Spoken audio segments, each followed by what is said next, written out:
a very important area, and the topic is process costing. Normally हमने इससे पहले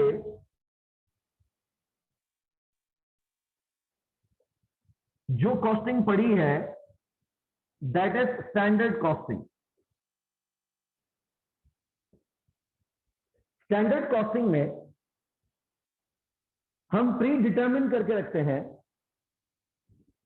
that how much does it cost the company to produce 1 unit. एक unit बनाने में company को कितनी कॉस्ट आती है.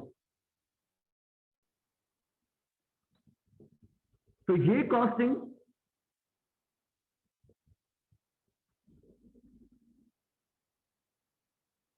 एक तो होती है unit focus. So if a company plans to produce 5,000 chairs in a month from its factory, or if a company plans to produce 20,000 mobile phones using its factory, तो हम ये कैलकुलेट करना चाहते हैं कि 3,000 चेयर्स अगर हम बनाते हैं तो एक चेयर बनाने में हमारी कॉस्ट क्या आती है. And how do we determine that. कि हर यूनिट पे डायरेक्ट मटेरियल कितना लगेगा, डायरेक्ट लेबर कितना लगेगा, डायरेक्ट एक्सपेंसेस या वेरिएबल ओवरहेड्स कितने लगेंगे, एंड फिक्स्ड फैक्ट्री ओवरहेड उसमें कैसे एब्जॉर्ब किए जाएंगे. लेकिन कंपनी जो प्रोडक्शन करती है that is unit focused. Standard costing का ही हिस्सा है, लेकिन कभी कभार कंपनी यूनिट्स भी फोकस नहीं करती,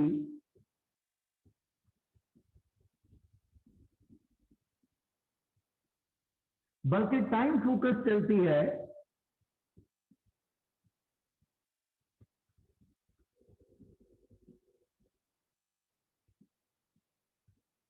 और जो प्रोडक्शन है that is continuous production. Example, एक फ्लोर मिल है. So let's understand the structure of a mill. ठीक है, अब मिल्स मल्टीपल होती हैं. हमारे यहां हैदराबाद में नॉर्मली दाल मिल, राइस मिल, ठीक है, चलती हैं. Cotton factory, flour mill. अच्छा, अब इसमें होता क्या है. फ्लोर मिल के अंदर इनपुट दिया जाता है गंदम का.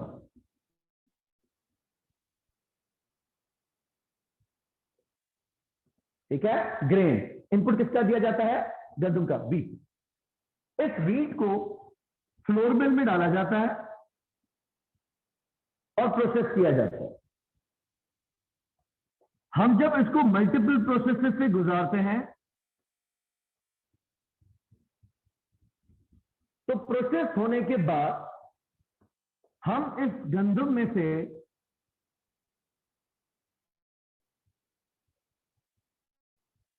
आटा बनाते हैं. ठीक है, the flour we commonly use in home. दूसरा, इसमें से निकलता है मैदा, कॉमनली यूज. तीसरा, इसमें से निकलती है सूजी. ठीक है, ये सब किसमें से निकल रहा है, एक गंदम के दाने से निकल रहा है. और कुछ भी बनाओ, लेकिन जो छिलका उतरता है गंदम का उसको हम कहते हैं ब्राउन. चॉकर वैसे तो एनिमल फीड के काम आता है ब्राउन, लेकिन फाइबर की वजह से या डाइट कॉन्शियस होने की वजह से हम इस ब्राउन के भी ह्यूमन फूड बनाते हैं. ब्राउन ब्रेड, ठीक है, कॉमनली यूज होती है. So it's not brown actually, it's brown.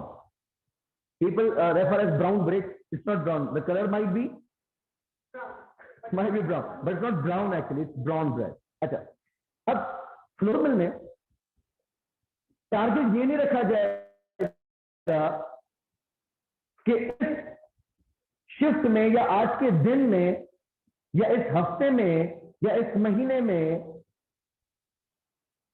हमने 12,000 किलो आटा बनाना है।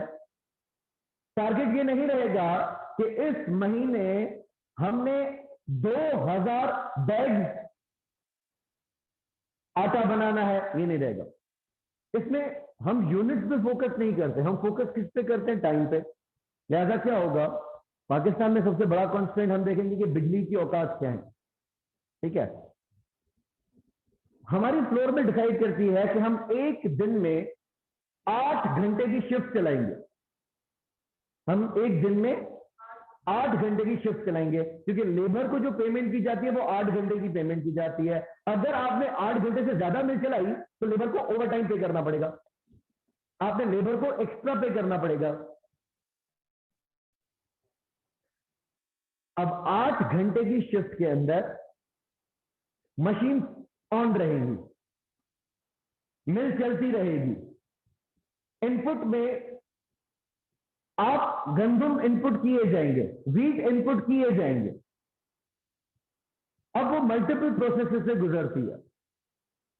उस गंदम को पहले वॉश किया जाता है, वॉश के बाद उसमें से सारा कचरा निकाल के उसको ड्राई किया जाता है, मट्टी उसकी निकाली जाती है, फिर वो प्योर गंदम का दाना रह जाता है। फिर उसको ग्राइंडिंग में डाला जाता है, उसकी पिसाई की जाती है। और पिसाई के लेवल पे डिपेंड करता है कि अगर कंपनी उसमें से चाहे तो आटा कितना बनाना चाहती है, कंपनी पूरा का पूरा आटा बना सकती है। अगर हम मिक्सचर सेट करें कि इसमें से हमें इतना मैदा निकालना है और इतना आटा निकालना है, आप ऐसा भी कर सकते हैं। आप इसमें से इतनी सूजी निकालना चाहते हैं, इतना मैदा निकालना चाहते हैं, इतने आटा निकालना चाहते हैं, आप ऐसा भी कर सकते हैं। ऑल्दो अगर गंदम में से ज्यादा मैदा और सूजी निकाल दिया जाए तो आटे की जो क्वालिटी होती है, उसका जो फाइबर होता है वो बिल्कुल कम हो जाता है। लेकिन खैर वो अलग इशू है। टारगेट हम किस पे कर रहे हैं कि एक कंपनी अगर अपनी फैक्ट्री के अंदर नंबर ऑफ यूनिट्स पे फोकस नहीं कर रही बल्कि टाइम पे फोकस कर रही है, नहीं क्वांटिटी भी फोकस नहीं कर रही है। देखिए, आई एम नॉट टारगेटिंग कि आज मैं इतने लीटर हैंड सैनिटाइजर बनाऊंगा, सही है। मिसाल शुगर मिल्स है, शुगर मिल्स में गन्ने को प्रोसेस करके चीनी बनाई जाती है। तो शुगर मिल कितने घंटे चलेगी? हम अगर डबल शिफ्टिंग करते हैं, 8-8 घंटे की एक दिन में 2 शिफ्ट कराते हैं, तो उन 2 शिफ्ट के अंदर हम ये टारगेट नहीं करेंगे कि हमने इतना गन्ना इनपुट करना है। तो अगर आपके पास 80 टन गन्ना मौजूद है तो आप 80 टन पे फोकस नहीं करेंगे, आप ये कहेंगे कि 8 घंटे मिल चलाएंगे और 80 टन में से जो हमारे पास मौजूद है हम डालते जाएंगे मिल के अंदर। और अगर 1 घंटे में बिलफर्ड आप सिर्फ और सिर्फ 20 टन इनपुट कर सके, ओके, लेकिन आपका फोकस 20 टन इनपुट करने पे नहीं था, आपका फोकस किस पे था? 8 घंटे की शिफ्ट चलानी है। तो क्वांटिटी, लेकिन टाइम पे हम फोकस कर रहे हैं। फिर पहले 8 घंटे जो शिफ्ट चलाई थी उसमें इनपुट आउटपुट मुख्तलिफ हो सकता है, और दूसरे 8 घंटे जो शिफ्ट चलाई थी उसमें इनपुट आउटपुट मुख्तलिफ हो सकता है। लेकिन what we are focusing over is time. अब शुगर मिल से एक लिक्विड निकलता है जिसको कहा जाता है स्पिरिट, सही है, हम सादा जुबान में कहें कच्ची शराब। ये फिर उन वाइन मैन्युफैक्चरर्स या विस्की मैन्युफैक्चरर्स की तरफ जाती है। अब उसके अंदर भी यही फोकस होता है, उसमें अल्कोहल ऐड किया जाता है। फिर कितना % अल्कोहल उसमें ऐड किया गया है, उससे फिर वो वाइन, उससे फिर वो जिन, उससे वो फिर मॉल्ट या विस्की या वोडका, ऐसी मुख्तलिफ चीजें बनाते हैं। लेकिन अगर हमारी प्रोडक्शन टाइम फोकस्ड है तो वहां पे हम अप्लाई करेंगे process costing. This is also part of standard costing. ये स्टैंडर्ड कॉस्टिंग से मुख्तलिफ नहीं है, लेकिन एक कंपनी जो कि अपना टारगेट, अपना फोकस रखती है on the number of units to be produced, और एक कंपनी होती है जो अपना फोकस रखती है on the number of hours to operate the factory. ठीक है, हम अब ये कैलकुलेट करना चाहते हैं कि 1 लीटर या 1 किलो ऑफ आउटपुट बनाने में हमारा खर्चा कितना आता है। लेट्स अज्यूम हमारी कंपनी हैंड वॉश बनाती है, तो हम कोई स्पेसिफिक लिक्विड ऐड करते हैं, उसको प्रोसेस के अंदर उसकी डेंसिटी ऐड करते हैं, उसके अंदर कुछ अल्कोहल या फिर एंटीसेप्टिक्स ऐड करते हैं, जिसके बाद वो हैंड वॉश बन के सामने आता है, और हम उसमें फ्लेवर एडिंग करते हैं, फिर कभी लेमन फ्लेवर बनाते हैं, कभी चेरी फ्लेवर बनाते हैं, and may be strawberry flavour बनाते हैं। लेकिन अगर एक कंटिन्यूअस प्रोसेस है, हम इनपुट दिए जाएंगे for certain time period and will be getting the output. हम ये कैलकुलेट करना चाहते हैं कि अ लिटर ऑफ हैंड वॉश हमें कितने का पड़ता है, अ लिटर ऑफ हैंड सैनिटाइजर हमें कितने का पड़ता है, may be a litre of perfume हमें कितने की पड़ती है, a kilogram of wheat, a kilogram of floor हमें कितने का पड़ता है। हम ये कैलकुलेट करना चाहते हैं by the end of process costing. उसके लिए हम कुछ टर्म सीख लेते हैं। पहला तो क्या होगा, हम इसमें करेंगे इनपुट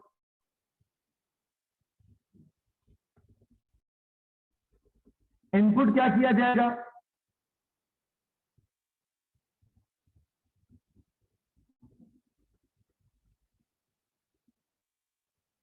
रॉ मटेरियल। ठीक है, crude oil, familiar science student, crude oil, what do we get from crude oil. Crude oil की रिफाइनरी की जाती है, खाम तेल जिसको आप सुनते हैं न्यूज के अंदर। क्रूड ऑयल कंपनी खरीदती है, जिस तरह पीएसओ है, बाइको है, अटक ऑयल है, कोई भी कंपनी है, वो क्रूड ऑयल खरीदती है इंटरनेशनल मार्केट से। जमीन से भी जो निकलता है तेल वो क्रूड होता है, वो खाम होता है, वो पेट्रोल नहीं निकलता कभी भी। कंपनी उसको रिफाइन करती है, और रिफाइनरी में उसमें से petrol, light diesel, diesel, high octane या फिर लुब्रिकेंट्स बनाए जाते हैं, मोटर ऑयल। तो ये रिफाइनरी कंपनी इस क्रूड को प्रोसेस करती हैं। अक्सर हमारे यहां कभी कभी वो ट्रॉलर गिर जाता है ना, जो ऑयल लेके जा रहा होता है, और हमारे लोग क्या करते हैं, कैन भर के घर लेके चले जाते हैं। काम का नहीं है, दिस इज क्रूड। हाँ, अगर क्यों रिफाइंड है तो नॉर्मली तो पेट्रोल उड़ जाता है। पेट्रोल टिकता कब है, और इतने खुले मैदान में छोड़ोगे तो कहां ही टिकेगा, फौरन ही उड़ जाएगा। वो क्रूड भर रहे होते हैं। ये प्रोसेस कॉस्टिंग है कि क्रूड को जब हम पेट्रोल में कन्वर्ट करेंगे तो इनपुट हमने क्या दिया, रॉ मटेरियल। उसके अलावा हमारी तरफ से एफर्ट लगेंगी, हम अपने रिसोर्सेज लगाएंगे, जिसमें प्राइमरीली हमारा लेबर होगा। हम इसको मिला के कहते हैं, हम इस पे खर्चा करेंगे जिसको कहा जाएगा कन्वर्जन कॉस्ट। वर्ड क्या यूज किया, कन्वर्जन। रिमेंबर, एक होता है रॉ मटेरियल, एक होता है WIP। What's difference, work in progress. What is work in progress, चल रहा है, correct. So this is part completed. WIP is what? Is part completed. कि हमने आटे से रोटी पकानी है, तो आटा इज what? रॉ। आटे को गूंदा, लेकिन अभी तक रोटी नहीं पकाई है, तो गूंदा हुआ आटा इज what? It's WIP। लेकिन पकी हुई रोटी इज फिनिश्ड गुड। 3 स्टेजेस होती है इन्वेंट्री की, raw material, work in process, finish good. हम अभी कहां पे खड़े हैं, WIP में।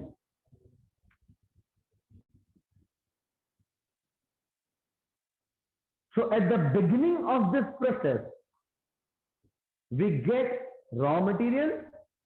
By the end of this process, we get finished goods. हम सेंटर स्टेज है, वर्क इन प्रोसेस, और उसके लिए हम कॉस्टिंग कर रहे हैं, जिसको हमने नाम दिया process costing. So this is the process of converting raw material into finished goods. Clear? The process of converting raw material into finished goods. तो जो हमारे पास फिनिश्ड गुड होगा, उसकी cost per unit, cost per litre, cost per kilogram कितनी होगी? Let's assume हमारी company minced chicken बनाती है, keema. So what we input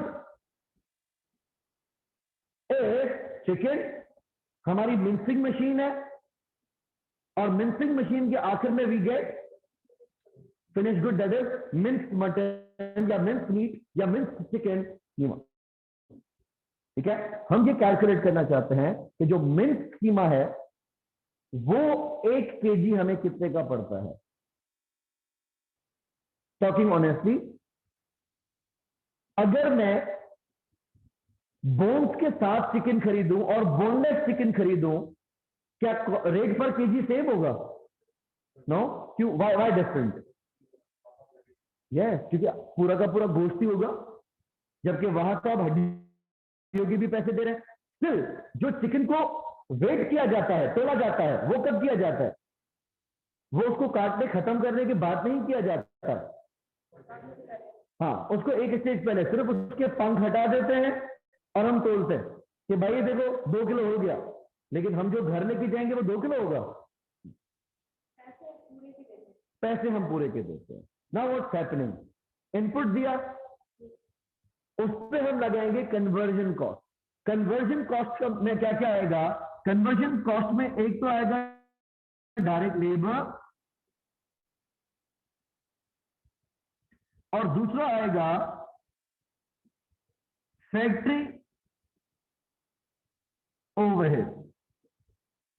ये दो खर्चे जो लेबर अपना एफर्ट दे रहा है और जो फैक्ट्री अपनी मशीन चला रही है, ये दोनों खर्चे मिलके क्या करेंगे? हमारे रॉ मटेरियल को फिनिश गुड्स में कन्वर्ट करेंगे.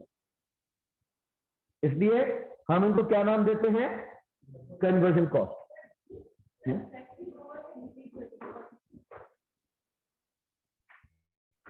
You have got a chicken. इस चिकन को कीमा करना है. How would you? इनपुट क्या दिया? चिकन.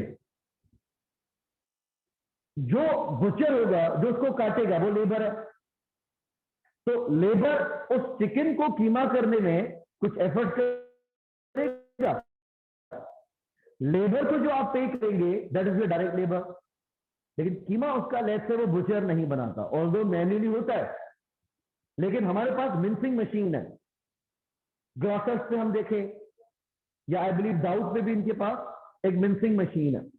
वो मिंसिंग मशीन जिस कारखाने के अंदर आपके वो मिंसिंग मशीन इंस्टॉल्ड हैं, उस कारखाने का रेंट, उस कारखाने के डेप्रिसिएशन मशीन की, उसका हीट एंड लाइट, उसके बिजली का बिल, उसके सुपरवाइजर की सैलरी, जो हम ओवरहेड्स पहले पढ़ चुके हैं, वो तमाम अखराजात भी उस चिकन के ऊपर लगाए जा रहे हैं. वो मशीन अपना टाइम लगा रही है उसके ऊपर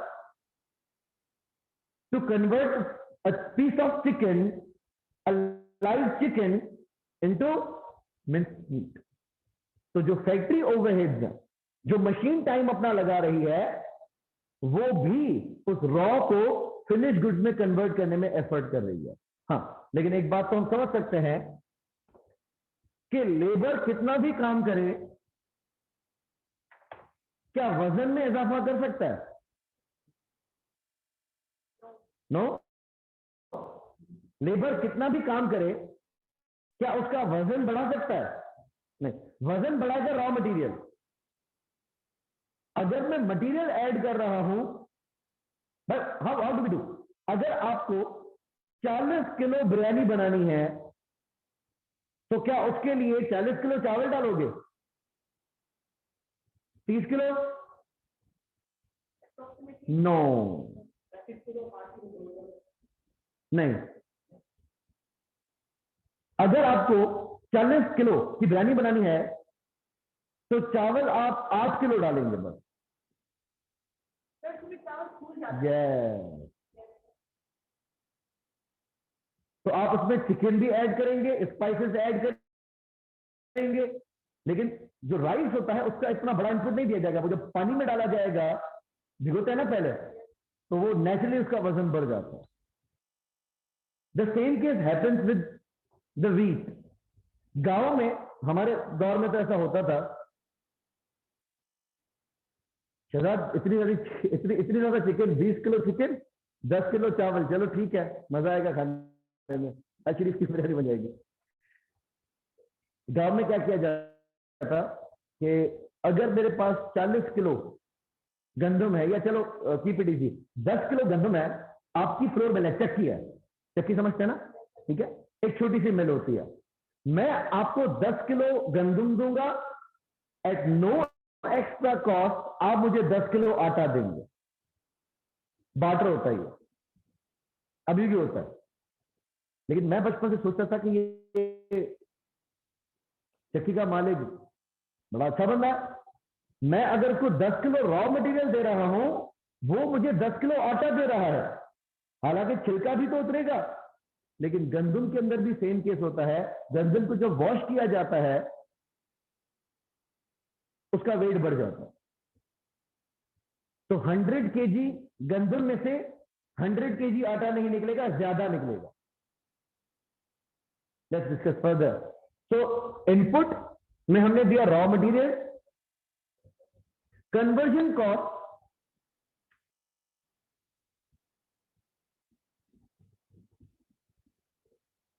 this is not increasing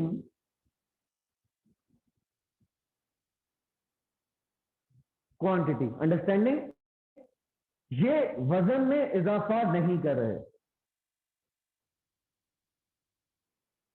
लेकिन रॉ मटेरियल को फिनिश गुड की स्टेज की तरफ प्रोसेस कर रहे हैं। इसमें एक टर्म आता है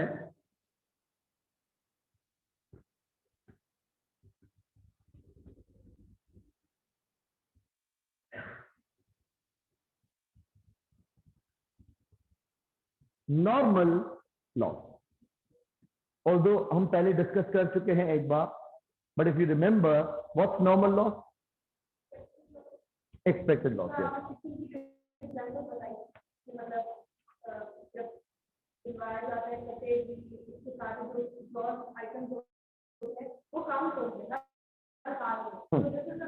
करेक्ट।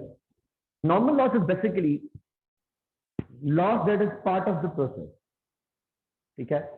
टू सर्टेन एक्सटेंट हम ये कह सकते हैं कि this is unavoidable, this is unavoidable. मैंने एग्जांपल ये दी थी कि अगर हम चाय का कप बनाने के लिए a cup full of milk, चाय की पत्ती, शुगर, इलायची, जो भी आप डालते हैं, लेकिन आप बिल्कुल ये नोटिस करते हैं कि 250 ml फुल है, और आप उसको बॉइलिंग प्रोसेस में डालते हैं। Now boiling is what? This is process. Boiling does what? That converts the raw material into a finished cup of tea.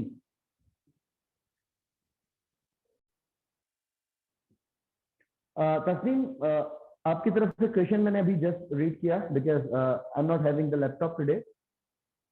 इसमें आपका क्वेश्चन ये है कि हमारा कुछ कंट्रीब्यूशन उसमें प्रोसेस करने में भी लगता है। सो नॉट सेइंग कि कंपनी 8 घंटे बस चलाती रहेगी और कोई इसमें प्रोसेसिंग नहीं करेगी। ऑब्वियसली कंपनी एक रिपोर्ट बनाती है कि 8 घंटे की शिफ्ट में हमने कितना प्रोसेस किया, और उसके ऊपर भी इवैल्यूएशन की जाती है और स्ट्रिक्टनेस रखी जाती है। अगर आपके एम्प्लॉइज ने 8 घंटे में जहां 100 किलो प्रोसेस कर सकते थे, वहां 70 किलो प्रोसेस किए हैं, तो डेफिनेटली इस पर सवाल उठाया जाएगा। लेकिन वो फैक्ट्री जो शिफ्ट में चलती है, वो जो टाइम में चल रही है, उसमें कोशिश हम ये करेंगे कि ज्यादा से ज्यादा यूनिट्स को प्रोसेस किया जाए। ऑफ कोर्स ऐसा नहीं कि यूनिट्स कितने भी बने हम हर हाल में खुश रहेंगे, ऐसा नहीं है। लेकिन कंपनी टारगेट ये नहीं करती कि हम इतने यूनिट बनाने की नीयत से फैक्ट्री चला रहे हैं, लिहाजा जब 150 किलो आटा बन जाएगा तो हम मिल को बंद कर देंगे। ऐसा नहीं होगा। हम 8 घंटे शिफ्ट चलाएंगे, जिसमें जितना ज्यादा गंदम को आप आटे में कन्वर्ट कर सकें आप करेंगे।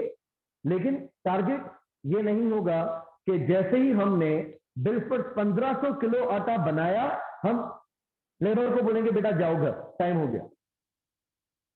यूनिट से फोकस नहीं होगा, इन सेंस कि हमारा जो टारगेट है मिल बंद करने का या पॉज देने का या शिफ्ट क्लोज करने का, वो नंबर ऑफ यूनिट्स नहीं होंगे। हाँ, पीछे सामान खत्म हो जाए वो अलग बात है, पीछे मटेरियल शॉर्ट पड़ जाए वो अलग बात है, लेकिन हमारा टारगेट ये होता है कि हम एक स्पेसिफाइड टाइम तक चीज चलाएंगे, फिर देखते हैं उसमें कितना आउटपुट आता है। Moving forward, normal loss. Normal loss हमने कहा कि the loss that is expected to arise. हमें लगता है कि जब हम 250 ml cup of raw material को इनटू चाय कन्वर्ट करेंगे, तो जो चाय की क्वांटिटी होगी वो एग्जैक्टली 250 ml नहीं होगी, राइट? अच्छा, तो जितना लॉस इस बॉइलिंग स्टेज में अनअवॉइडेबल है, उस लॉस को हम क्या कहेंगे? Normal loss. ठीक है? हाँ बिल्कुल बिल्कुल, उसमें भी यही होता है कि टेलर ने जो कपड़ा लेना होता है, रॉ कच्चा कपड़ा, जो सीके देगा हमें पैंट या शर्ट, वो एग्जैक्टली उतने मीटर की नहीं होगी जितने मीटर का रॉ मटेरियल दिया था। ठीक है? अच्छा, अब कुछ कंपनी में क्या होता है, जो आपका स्टाफ है, it's not you, it's your staff. Staff को आपने अपने कंट्रोल में रखना होता है। वो तो कहेगा कि जितना भी नुकसान हुआ है वो तो होना ही था, लेकिन मैनेजमेंट क्या करेगी, उनको एक लॉस स्पेसिफाई करके रखेगी कि इनपुट का 5% या 10% या 15% नुकसान मैं आपको अलाउ कर रहा हूं। आपने ध्यान करना है कि नुकसान इससे ज्यादा नहीं होना चाहिए। ठीक है? तो मैं आपको टारगेट ऐसा दूंगा कि आप कोशिश करें कि कम से कम नुकसान हो, क्योंकि मेरा रॉ मटेरियल आप जाया कर रहे हैं, क्योंकि आप मेरा रॉ मटेरियल जाया कर रहे हैं। तो normal loss is what? This loss is expected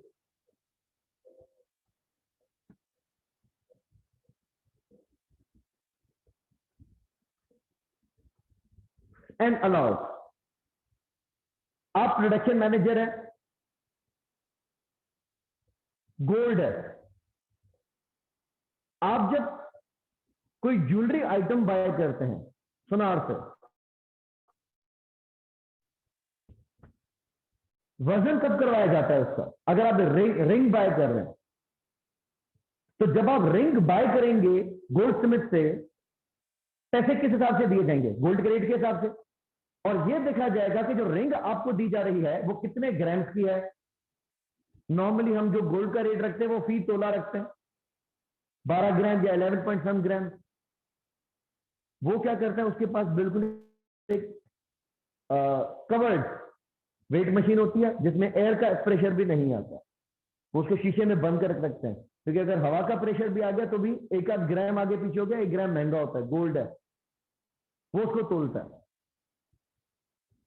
अगर वो रिंग का वजन 1 तोला है डॉट, और 1 तोला मार्केट में आज 1,03,000 रुपए का चल रहा है, क्या अब आपसे 1,03,000 ही लेगा?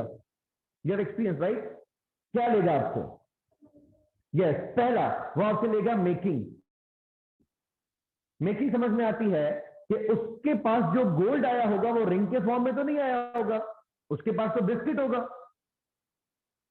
उस बिस्किट को उसने मेल्ट किया होगा, और मेल्ट करने के बाद जैसा ज्वेलरी आइटम आपने उसको कहा होगा या जैसी डिजाइन उसके पास होगी, उसने वैसा रिंग बनाया होगा। तो आपसे वो एक तो चार्ज करता है मेकिंग। Anything else? वेस्टेज। वो आपसे चार्ज करता है वेस्टेज, कि अगर आपको ये 1 तोला नेट गोल्ड की रिंग दे रहा है, वो कहेगा ये तो वो है जो मैं आपको दे रहा हूं, मैंने जो गोल्ड इनपुट किया था वो कोई 1 तोला थोड़ी था। मेरी मेल्टिंग प्रोसेस के अंदर, फिर फिनिशिंग के अंदर गोल्ड के बिल्कुल बारीक से जरात गिरते हैं और गोल्ड के जरात हैं, सही है, मट्टी नहीं है, इसकी अपनी वैल्यू होती है। If you have an idea कि सुनार की दुकान की मट्टी भी बिकती है, उस मट्टी को जलाया जाता है, जो मट्टी होती है वो जल जाती है, जो गोल्ड होता है वो बच जाता है, और लोग सुनार के दुकान की मट्टी का भी ठेका लेते हैं या उसको भी बाय करते हैं। अब वो उनकी किस्मत है, इसमें से गोल्ड कितना निकलता है। लेकिन who is bearing the wastage? Customer. That is normal. तो नॉर्मल लॉस इज एक्सपेक्टेड, जो हमें पता है कि इतना तो जाया होगा, एंड अलाउड, जो मैनेजमेंट ने आपको अलाउ किया है कि चलो ठीक है, मैं आपकी बात समझ सकता हूं, इतना मटेरियल जाया अगर हुआ तो उसका इल्जाम मैं आपके सर नहीं दूंगा, ठीक है। कपड़ा बनाने के लिए एक लंबा प्रोसेस है। हम फसल उठाते हैं, कॉटन की फसल, फुट्टी जिसको हम कहते हैं। फुट्टी की जब पिकिंग की जाती है ना, तो उसमें सिर्फ कॉटन नहीं होती है, उसमें उसका बीज भी होता है, ठीक है। उसमें नमी भी होती है अक्सर, क्योंकि फुट्टी के टाइम पे जो अगस्त सितंबर का सीजन है वो ड्यू का सीजन होता है, शबनम का सीजन होता है, वो नमी होती है। तो जब वो फसल कोई फैक्ट्री खरीदती है, कॉटन फैक्ट्री खरीदती है, उसका वजन किया जाता है, अक्सर जमींदार को वो पूरा का पूरा वजन के पैसे नहीं दिए जाते। अब मैं जब फुट्टी से कॉटन बनाऊंगा तो पूरी की पूरी फुट्टी में से कॉटन नहीं निकलेगी, उसको हम तोलते हैं मंड के अंदर। मंड मतलब 40 किलो। 40 किलो फुट्टी में से 40 किलो कपास नहीं निकलेगा, उसमें से उसका बीज अलग किया जाएगा, उसकी नमी हटेगी। ये जो नुकसान है बीच में रॉ मटेरियल को फिनिश गुड्स में कन्वर्ट करने का, उसका एक मार्जिन में आपको अलाउ कर सकता हूं। अगर उसके अंदर अंदर नुकसान किया तो ठीक है, मैं आपको बुरा भला नहीं कहूंगा, लेकिन अगर नुकसान उससे ज्यादा कर दिया तो ये तो वाकई में नुकसान है। नॉर्मल लॉस इज एक्सपेक्टेड, जो कि होना है और जो कि अलाउ किया गया है, म्यूचुअली हम आपस में डिस्कस कर लेते हैं। आप बीइंग अ फैक्ट्री मैनेजर चाहेंगे कि आपको ज्यादा से ज्यादा लॉस अलाउ किया जाए, ताकि जितना भी लॉस हो उसका इल्जाम आपके सर ना आए। लेकिन चीज तो मेरी खराब हो रही है ना,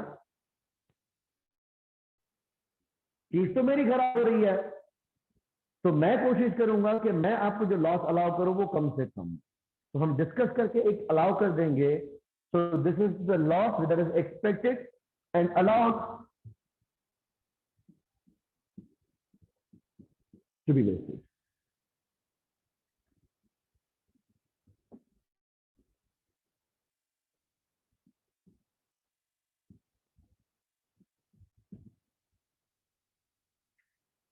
So something is normal and something is abnormal.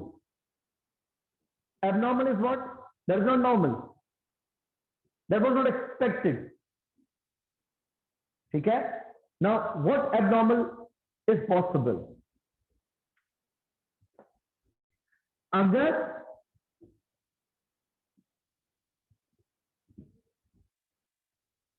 actual loss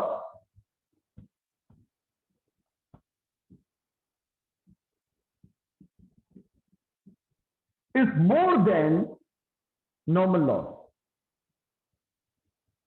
हमने ये कहा था कि 100 किलोग्राम का इनपुट है,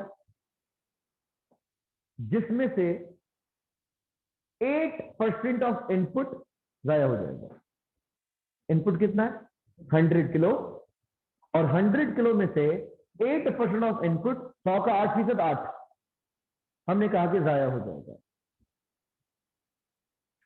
We were expecting कि by the end of the process we will be getting 92 kilograms of output. yes? Input कितना दिया था? 100, और अलाउड क्या था कि इसमें से 8% तो जाया हो जाएगा। We were hopeful of receiving 92 kgs out of the process, लेकिन जब प्रोसेस खत्म होता है, शिफ्ट बंद होती है, हमने देखा कि इनपुट तो 100 केजी दिया था, लेकिन आउटपुट आया है 90 केजी। जाया कितना हो गया? Total 10 KG. So actual loss is 10 KG and जो normal loss was 8 KG. 2 KG ज्यादा नुकसान हो गया, इसको हम क्या कहेंगे? करेक्ट।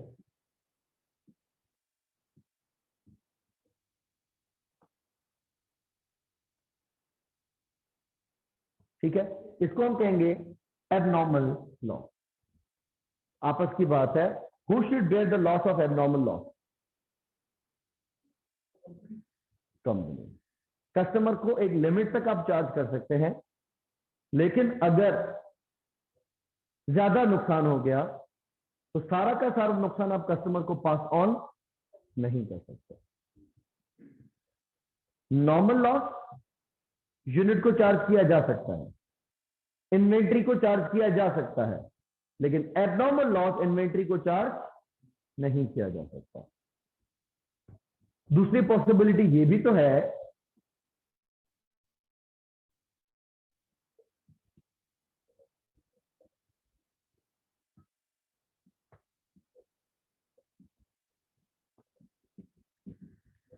कि actual loss is lesser than normal loss. So we were expecting good output of 92 kilograms, but by the end of the process, what we saw कि हमारे पास 95 kilograms आ गए. From 100 kilograms input, we assumed that 8 kg will waste, and we were expecting a good output of 92 kilograms. लेकिन आपके factory manager ने तो कमाल कर दिया, उसने तो आपको 95 kgs निकाल के दे दिए, 3 kgs extra. What is this 3 kg? This is still abnormal, something different from your expectation.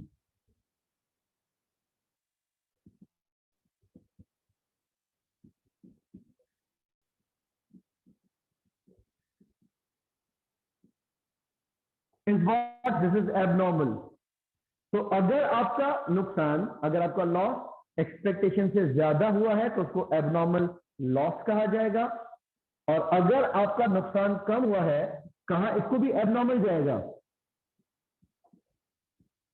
लेकिन इसको कहा जाएगा abnormal gain. And who should enjoy the fruit now? Company. देखो, आप मेरे दुख सुख के साथी नहीं है। आपने 8 केजी तक मुझसे एडजस्टमेंट कर ली थी, तो हमने ये कर लिया था कि 8 किलोग्राम तक अगर नुकसान हुआ वो तो हम इन्वेंट्री को चार्ज करेंगे। अगर ज्यादा हो गया तो कौन भरता? मैं। और अगर मैंने नुकसान को बचा लिया तो उसका फायदा भी मैं आपको क्यों दूं? मैं कह सकता हूं ना कि अगर ज्यादा होता तो भी भरते क्या बेटा? आप कहते नहीं, मैं क्यों भरता भाई, बचा है तो फिर मेरा। ठीक है। अच्छा, कुछ टर्म्स हमने सीख लिए। Input, normal loss, abnormal loss, abnormal gain. Normal loss में हमारा नुकसान क्या होगा? हमने रॉ मटेरियल इनपुट किया था, लेबर ने उसके ऊपर अपना टाइम दिया, मशीन ने उसके ऊपर अपना टाइम दिया, लेकिन जब प्रोसेस खत्म होता है तो 8 केजी का कचरा निकलता है। That is not a good output, that is a wastage. मैंने गंदम इनपुट की 100 केजी, मैंने ये कहा कि इसमें से 20% तो ब्राउन निकलेगा, और देखो ब्राउन को आप आटे के दाम तो नहीं बेच सकते ना, ब्राउन तो सस्ता है, कचरा है ना। अब अगर मैं 100 केजी गंदम, जो 5,000 रुपए की एक बोरी है, मैं इनपुट करता हूं, उस 5,000 की बोरी में से अगर 20% मटेरियल मेरा गाया हो जाए, नुकसान कौन भरेगा? अगर कि वो नॉर्मल है तो हमने कहा कि इस 20% नुकसान का खर्चा हम आटे को चार्ज करेंगे। ऐसा हम आटे को चार्ज करेंगे। लेबर ने उसको इनपुट करने में, उसको वॉश करने में, उसको ड्राई करने में उन 20 केजीज के ऊपर भी अपना टाइम जाया किया है। तो उन 20 केजी का रॉ मटेरियल भी जाया और उन 20 केजी की कन्वर्जन कॉस्ट भी जाया। भाई हमने तो टाइम दिया ना। लेबर अगर 5 केजी प्रोसेस करने में 10 मिनट लगाता है तो 10 मिनट 10 मिनट 10 मिनट 10 मिनट, उसने भी 40 मिनट जाया किए। मुझसे तो पैसे लेगा लेबर, लेकिन वो ऐसी चीज के पैसे ले रहा है जो कि बाहर निकली ही नहीं, जो कि आटे की सूरत में तो निकली नहीं, वो तो कचरा निकला। वो नुकसान जो रॉ मटेरियल का था, जो लेबर का था, जो फैक्ट्री ओवरहेड का था, यानी raw material plus conversion cost, ये नुकसान को क्या हम अपना नुकसान मान लें?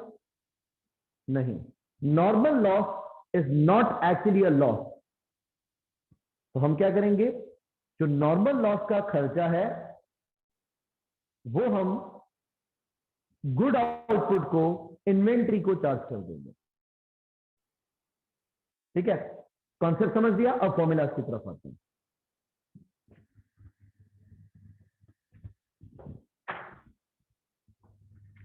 जितना भी आपने रॉ मटेरियल का इनपुट दिया, इसमें से माइनस करेंगे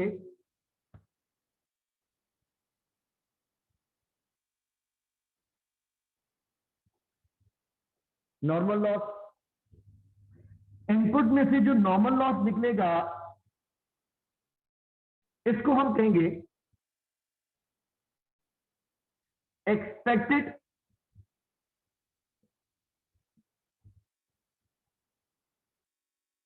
good output.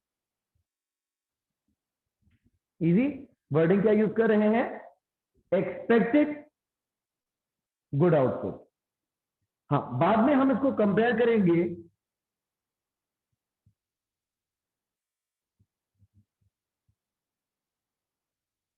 with the actual output. So from a process, what we were expecting is expected good output. What have we actually produced is actual output. अगर आपने उतना ही प्रोड्यूस किया जितना कि आप सोच रहे थे, नथिंग इज एबनॉर्मल। अगर आप प्रोसेस से 150 किलो आउटपुट सोच रहे थे और 150 किलो आउटपुट ही आ गया तो नथिंग इज एबनॉर्मल। लेकिन अगर आप 150 किलो की आस लगाए हुए थे और निकले हैं 140 किलो, तो 10 किलो को हम क्या कहेंगे? Abnormal loss. So the difference of these could be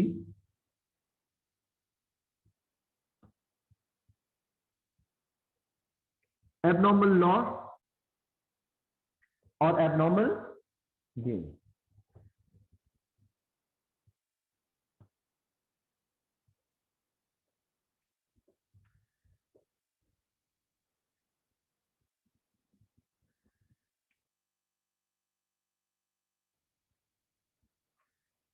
clear? अब हम खर्चा कैलकुलेट करेंगे।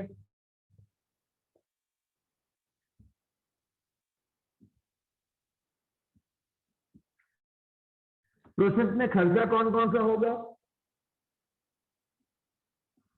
एक तो खर्चा होगा डायरेक्ट मटेरियल, दूसरा खर्चा होगा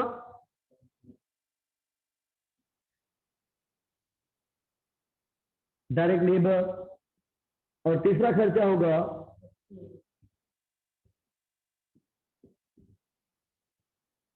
करेक्ट फैक्ट्री ओवरहेड। इसको हम कहते हैं प्रोसेस कॉस्ट।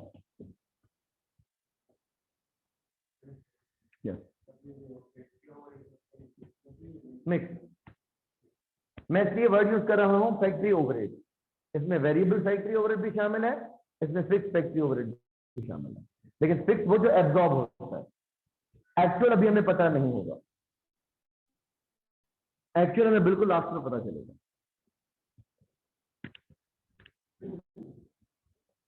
नाउ हमें ये कैलकुलेट करना है कि जो रॉ मटेरियल का खर्चा है इसको हम प्रॉफिट एंड लॉस में भेज दें या इन्वेंट्री में भेजें।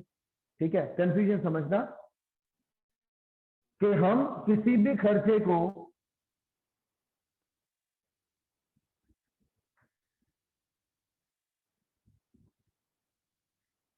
इन्वेंट्री की वैल्यू में डेबिट कर दें,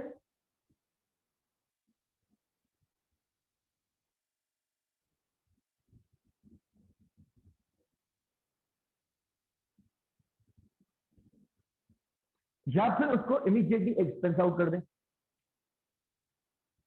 अगर हमने किसी भी कॉस्ट को इन्वेंट्री कॉस्ट में डेबिट कर दिया तो वो तब तक हमारे इनकम स्टेटमेंट के अंदर नहीं जाएगा जब तक वो इन्वेंट्री सेल आउट नहीं हो जाती। ठीक, जिस तरह मैंने कहा कि अगर मैं कुर्सी बनाता हूं, एक कुर्सी मैन्युफैक्चर करने में मेरा 900 रुपए का खर्चा आता है, मैंने सप्लायर को प्लास्टिक के पैसे भी दे दिए, मैंने उसको स्टील के पैसे भी दे दिए, मैंने लेबर को असेंबलिंग के पैसे भी दे दिए और मैंने पेंटिंग के पैसे भी दे दिए। कुर्सी मेरी तैयार हो गई है, मेरा हर कुर्सी पे 900 रुपए का खर्चा है। अगर मैंने इस महीने 500 कुर्सियां बनाई हैं और हर कुर्सी 900 रुपए की बनाई गई है,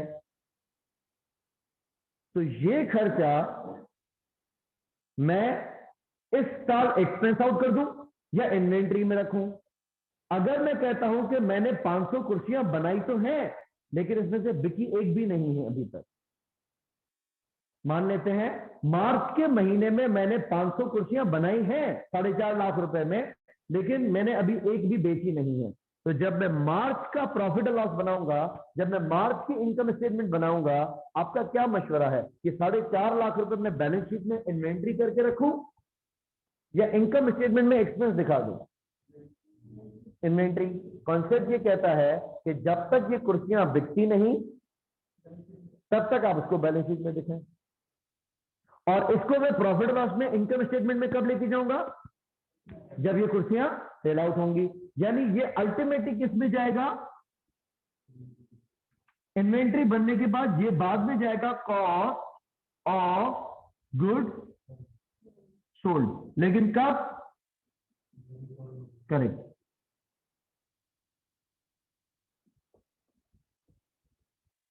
खर्चा मानने से इनकार नहीं कर रहा हूं, लेकिन वक्त वक्त का फर्क है। ठीक है, डेबिट या तो इन्वेंट्री में होगा, डेबिट या तो प्रॉफिट एंड लॉस में होगा। ठीक है,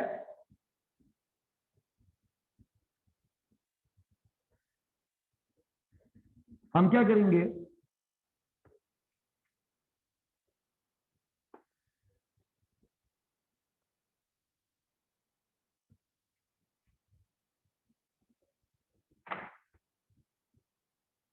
रॉ मटेरियल का खर्चा कहां जाना चाहिए?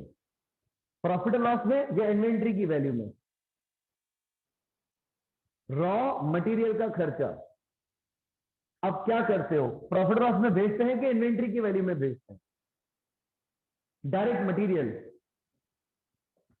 यूनिट की कॉस्ट में जाता है ना, डायरेक्ट लेबर यूनिट की कॉस्ट में जाता है, फैक्ट्री ओवरहेड यूनिट की कॉस्ट में जाता है। तो हम क्या करेंगे, जब हम ये कैलकुलेट करेंगे कि हमारी कॉस्ट पर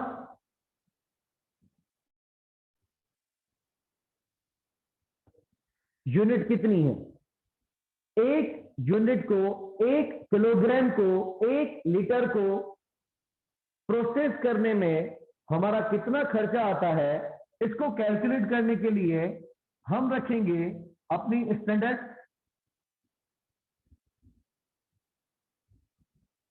प्रोसेस कॉस्ट। कौन सी वाली? Direct material, direct labour, factory overhead, ये खर्चा। तो लेट्स अज्यूम एक महीने की बात करते हैं, एक महीने के अंदर अगर हम 8000 किलोग्राम प्रोसेस में झोंकते हैं, प्रोसेस में डालते हैं, उसमें लेबर भी काम करता है, फैक्ट्री का खर्चा भी आता है, ये खर्चा कहलाएगा प्रोसेस कॉस्ट। ठीक है, श्योर। एक महीना हमारे कारखाने के अंदर हमने 8000 किलोग्राम को प्रोसेस किया। तो उन 8000 किलोग्राम रॉ मटेरियल की जो कॉस्ट है, उन उसके ऊपर लेबर ने जितना काम किया होगा उसका खर्चा, और फैक्ट्री का जितना ओवरहेड होगा वो, ये सब मिला के हमारा ये वाला खर्चा आया। ये खर्चा मार्च का है। हमारा ये अंदाजा था कि 8000 किलोग्राम के इनपुट में से 5% जो इनपुट है वो खराब निकलेगा। 8000 का 5% कितना बनेगा? 400। 8000 किलोग्राम का 5% 400। हमने ये नियत कर ली थी कि 8000 किलोग्राम का मैं इनपुट कर तो रहा हूं, लेकिन इसमें से 400 किलोग्राम तो बेच देंगे। और मैं आस लगाया था कि इस प्रोसेस में से 7600 किलोग्राम मुझे मिलेंगे, और मैं बेचने के काबिल कितने किलोग्राम रहूंगा? 7600। जो 400 केजीज निकले ही नहीं, उनको कहां से बेचूंगा? अच्छा, अब एक बात समझते हैं। 400 केजीज जाया तो होने हैं, ये मैनेजमेंट और प्रोडक्शन मैनेजर के दरमियान तय है।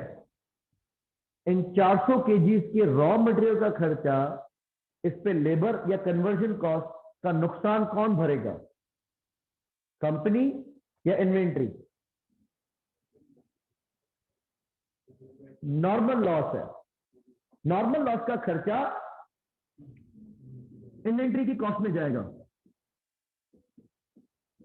सही? अच्छा, लेकिन वो 400 केजी एवेपोरेट नहीं हो जाएंगे, बल्कि कचरा फॉर्म में निकलेंगे, और हम उस वेस्टेज को सेल कर सकते हैं। ठीक है? गुड आउटपुट नहीं होगा, कचरा फॉर्म में निकलेगा, लेकिन उस कचरा फॉर्म को भी हम बेच सकते हैं। गन्ने का जो वेस्ट होता है ना, सेल होता है। हालांकि हमारा ऑब्जेक्टिव गन्ने में से रस निकाल के, जूस निकाल के उसको चीनी बनाने का है, या चलो हम चीनी नहीं बनाते, हम गन्ने का शरबत बना के बेच रहे हैं। तो गन्ने का शरबत जो बनाया जा रहा है वो कचरा जमा करता जा रहा है ढेर। वो कचरा दर हकीकत फर्नीचर मेकिंग में काम आता है, एनवायरमेंटल फ्रेंडली। हम कोशिश कर रहे हैं कि चीजों को रिसाइकलेबल बनाया जाए, प्लास्टिक के यूज को कम किया जाए, लकड़ी के यूज को कम किया जाए। अगर वो सेल हो जाता है तो उसका फायदा भी किसको मिलना चाहिए? ठीक है? रिमेंबर, 400 किलोग्राम जो जाया हो रहे हैं उसका नुकसान कौन भर रहा है? इन्वेंट्री। तो अगर इसमें से कुछ अमाउंट रिकवर हो जाता है, उसका फायदा भी किसको मिलना चाहिए? भाई, आप अगर टेलर को 4 मीटर कपड़ा दे के आए थे और किसी बच्चे का ड्रेस सिवा दिया, वो था 2.5 मीटर का, आप उसको पूछते बाकी 1.5 मीटर का है, वो तो ज्यादा काम का नहीं है। आप उसको बोलते मेरा कपड़ा वापस दो, कह सकते हो ना, ये जो मेरा कपड़ा बचा होगा मुझे वापस करो, क्योंकि वो उस 1.5 मीटर का नुकसान अगर आपको चार्ज कर रहा है तो आप कहोगे कि कपड़ा मुझे दे दे।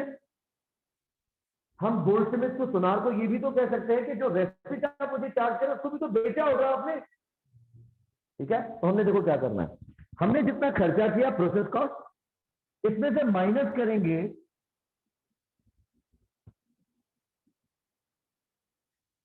Scrap value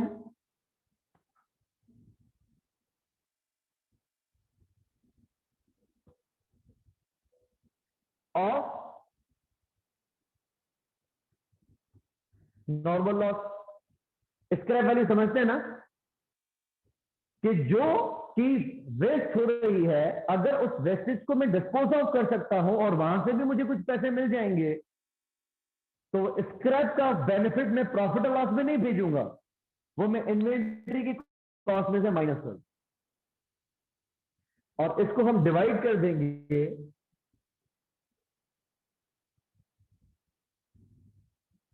by expected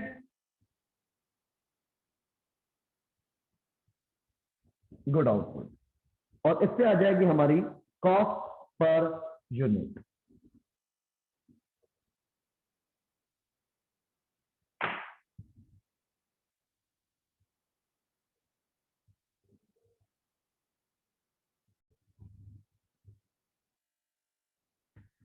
Okay, so now you can see this कि एक कंपनी ने प्रोसेस स्टार्ट किया है विद 7,500 किलोग्राम। हम इसका देखेंगे इनपुट टू आउटपुट।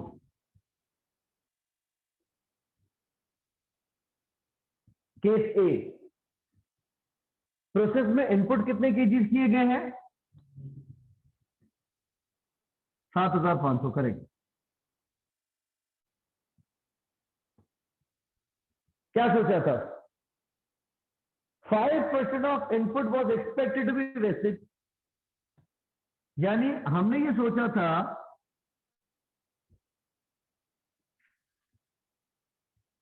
7,500 का 5%, कितना बनेगा?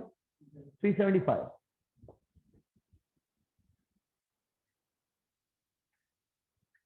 तो हमें देखना नसीब नहीं होगा, ठीक है? तो आस लगाए हुए थे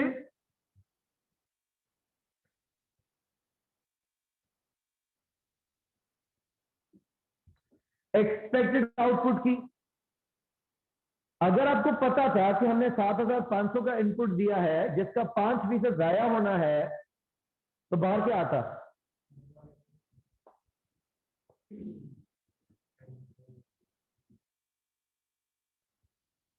7,125.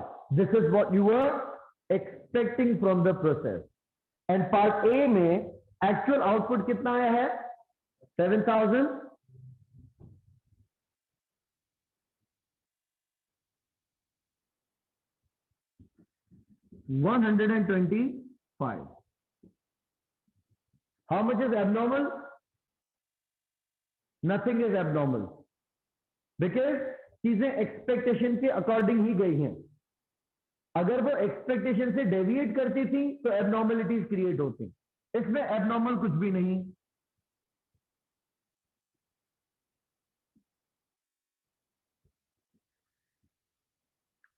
तो एबनॉर्मल का सिंपल मकसद क्या है? एक्सपेक्टेशन से डेफर करना, एक्सपेक्टेशन से डेविएट करना। अगर एक्सपेक्टेशन के मुताबिक काम हुआ है तो कुछ भी एबनॉर्मल नहीं है। Let's consider case B.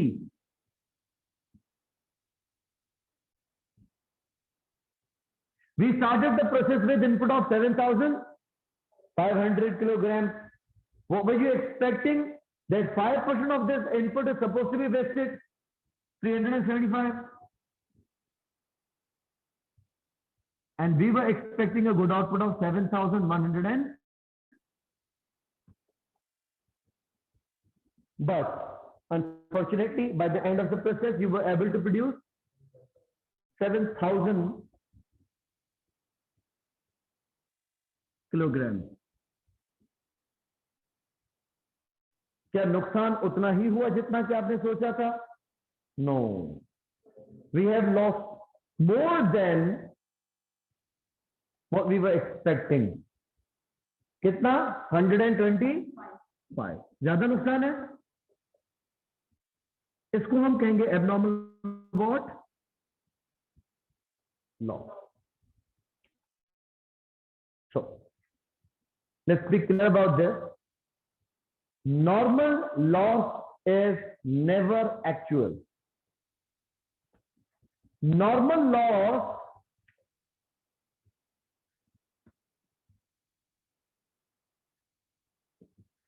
is always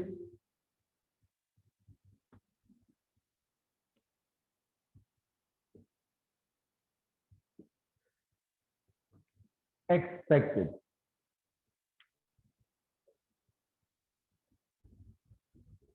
क्या आपका नॉर्मल लॉस 375 से कम या ज्यादा हो सकता था?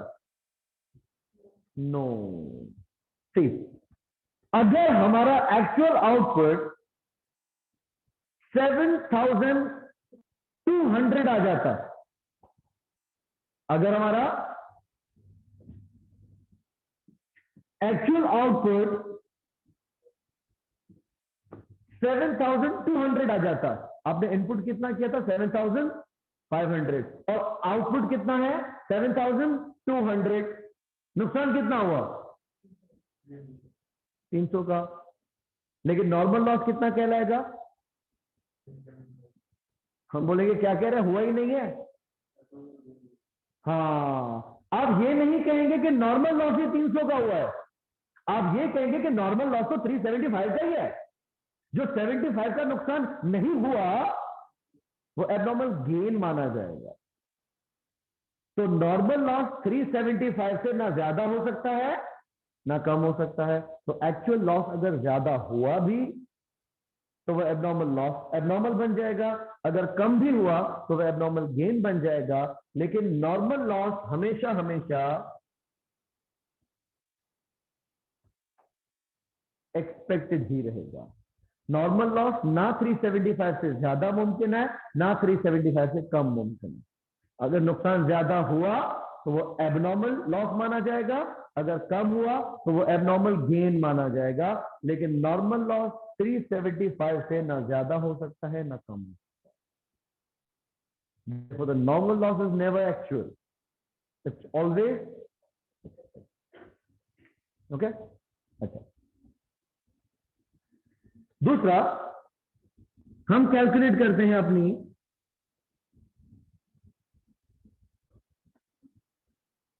Process cost.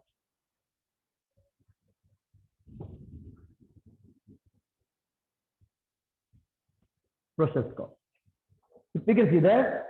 हमने 7500 किलोग्राम इनपुट किए हैं और इसमें हमारे डायरेक्ट मटेरियल का खर्चा कितना है?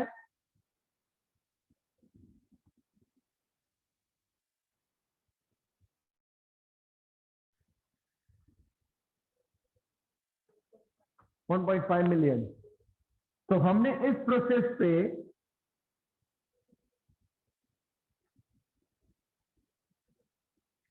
15 लाख रुपए का मटेरियल लगाया है, ऐसा। उसके अलावा लेबर ने 750 घंटे काम किया है और लेबर को हमने पे किया है 640 रुपए पर आवर के हिसाब से। How much is your labour cost?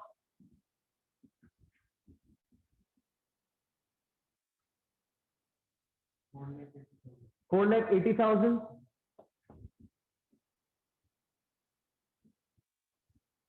4,80,000। Next, factory overheads are absorbed at 80% of labor cost.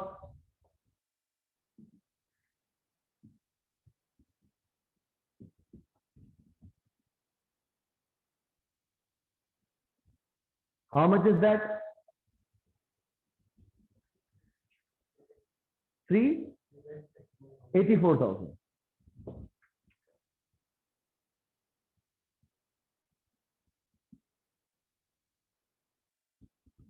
तो हमारी प्रोसेस की कॉस्ट कितनी है ये टोटल?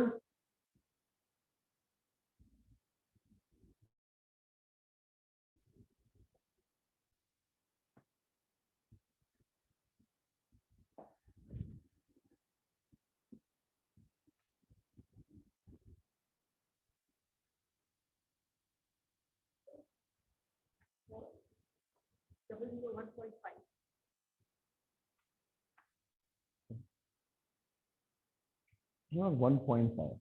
अगर आपको बाकी सबको पॉइंट्स में नहीं ले रहे ना तो this should also not be taken in point. ठीक है, सो 2,364,000 ऐसा। हमें ये देखना है कि ये खर्चा क्या इन्वेंट्री वैल्यू का हिस्सा बनेगा या डायरेक्टली प्रॉफिट एंड लॉस में फेंक दिया जाएगा। अब इस फॉर्मूला की तरफ आ रहे हैं। How would you calculate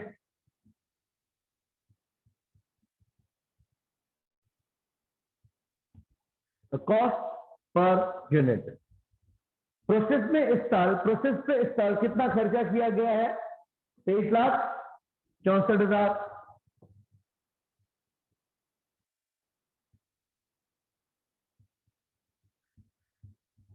2,364,000 minus आपका नॉर्मल लॉस कितना है? 375। इसमें से कुछ रिकवर हो सकता है। मैंने ये कहा है कि any loss is scrap for 90 rupees per KG, कि हमारे पास जो भी नुकसान होगा वो 90 रुपए फी किलो के हिसाब से स्क्रैप किया जा सकता है।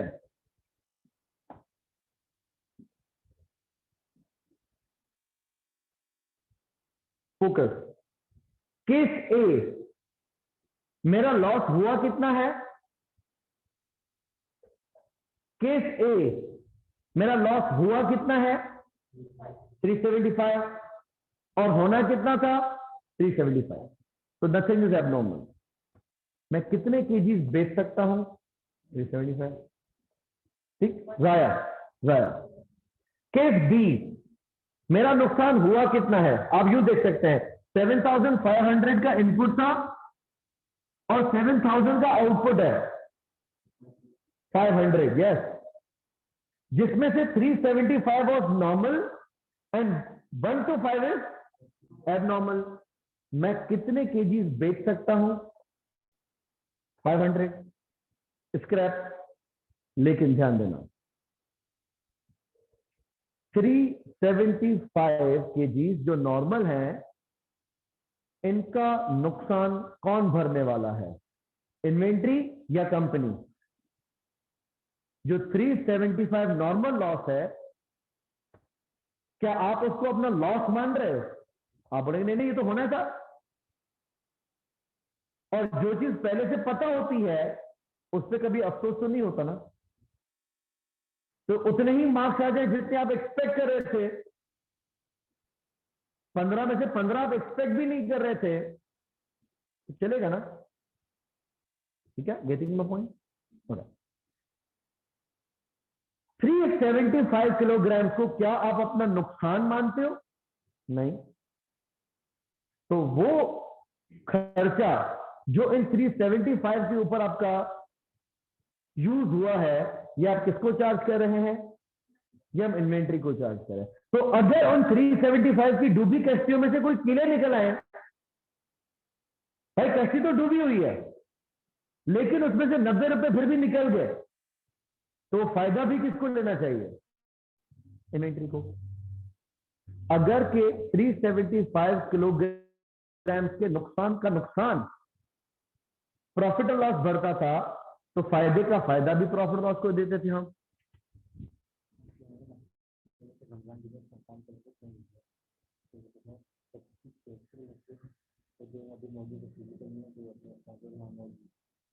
ठीक है,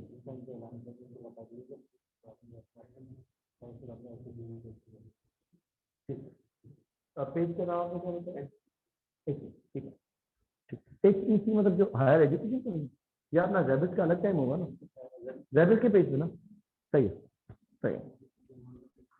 ओके, अनाउंसमेंट ये है कि रमजान इंशाल्लाह कल से स्टार्ट है। तो रमजान की आपकी टाइम टेबल चेंज हो चुके हैं। जो यहाँ पे फिजिकली प्रेजेंट है वो तो नोटिस बोर्ड से अपना टाइम नोटिस कर सकते हैं, अदरवाइज रैबिट के पेज पे अपडेट हो गया है, तो वो टाइमिंग्स आप काइंडली वहां से देख लीजिएगा। ओके, तो इस 375 यूनिट के ऊपर मैंने जितना भी खर्चा किया वो मैंने इन्वेंट्री को दिया।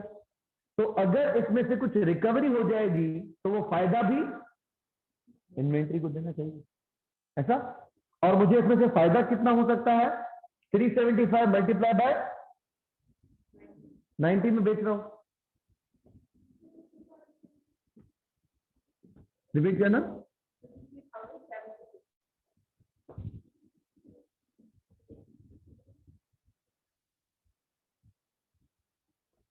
फोकस।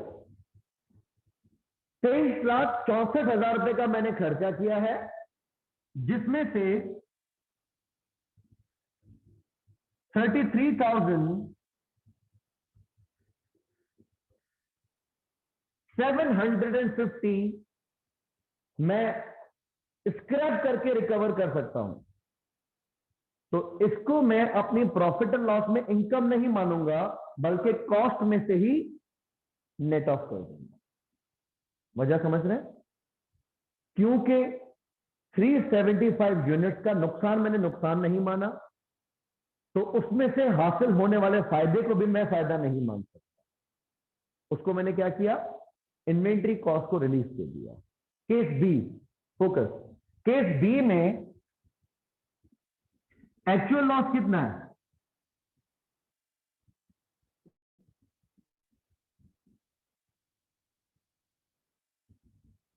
केस बी में एक्चुअल लॉस कितना है? 500, 500, जिसमें से नॉर्मल कितना है? 375, और 125 क्या है? Abnormal loss. मैं कितने यूनिट स्क्रैप कर सकता हूं? अब टोटल तो 500 कर सकता हूं ना।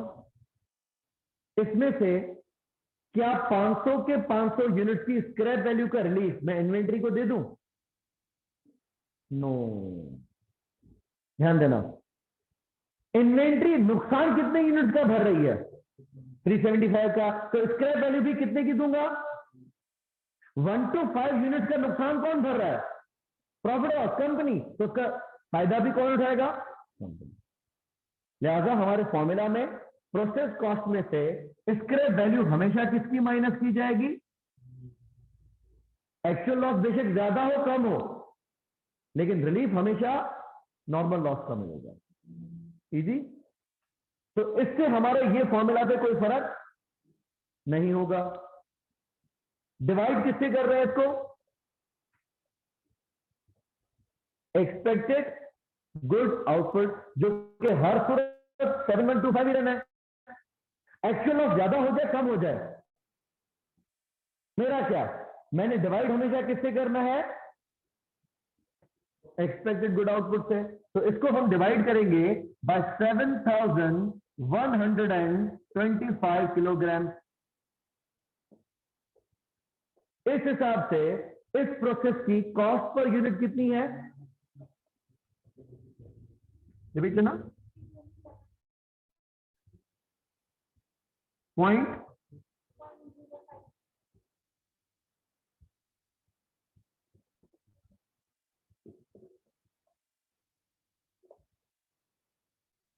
No objection. 375.05, सॉरी 327.05। चाहे केस ए हो, चाहे केस बी हो, चाहे केस सी हो, ये चीज हर सूरत सेम रहेगी। मैं सी की तरफ आ भी नहीं रहा फिलहाल। ठीक है। तो how would you calculate the cost per unit of process cost? आपकी जितनी भी प्रोसेस कॉस्ट है, उसमें से आप माइनस करेंगे scrap value of normal loss only, और उसको डिवाइड करेंगे not by the actual good output but by the expected good output. अब हम क्या करेंगे? केस ए। केस ए में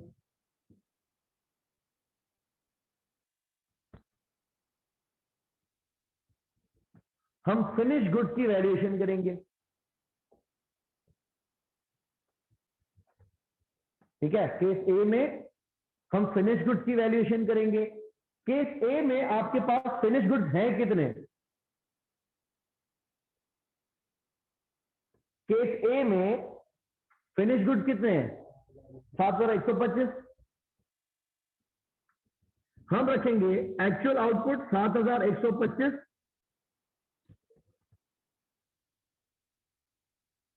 मल्टीप्लाइड बाय हर यूनिट को प्रोसेस करने का खर्चा कितना है? 327.05।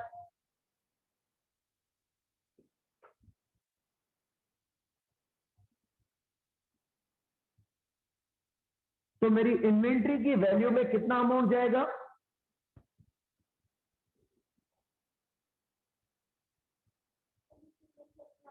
23 लाख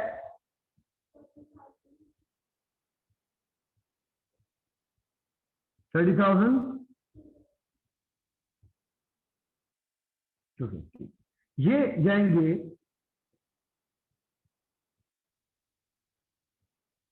मेरी इन्वेंटरी में, फिनिश गुड। और इसको प्रॉफिट एंड लॉस में चार्ज तब किया जाएगा जब ये सेल आउट होंगे। ठीक है,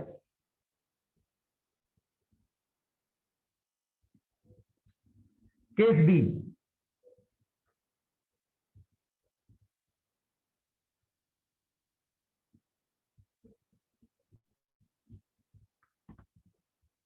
मेरे पास कितने फिनिश गुड्स हैं? 7,000 this time, correct.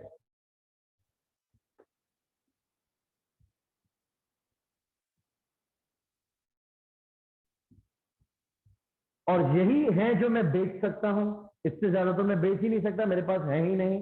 And how much did an unit cost? 327.05। उस हिसाब से मेरी इन्वेंट्री की वैल्यू क्या हो गई? 2289,350। ये मेरी इन्वेंट्री में है। और एबनॉर्मल लॉस कितना हुआ है?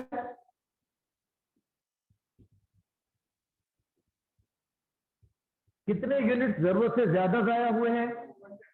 125। और हर यूनिट बनाने में हमारा खर्चा कितना था?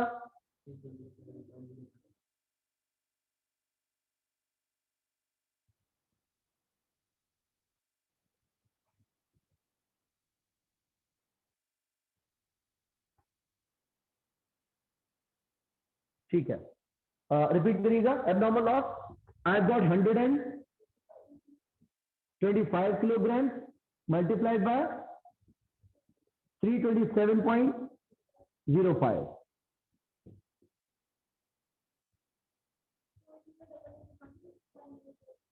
4088।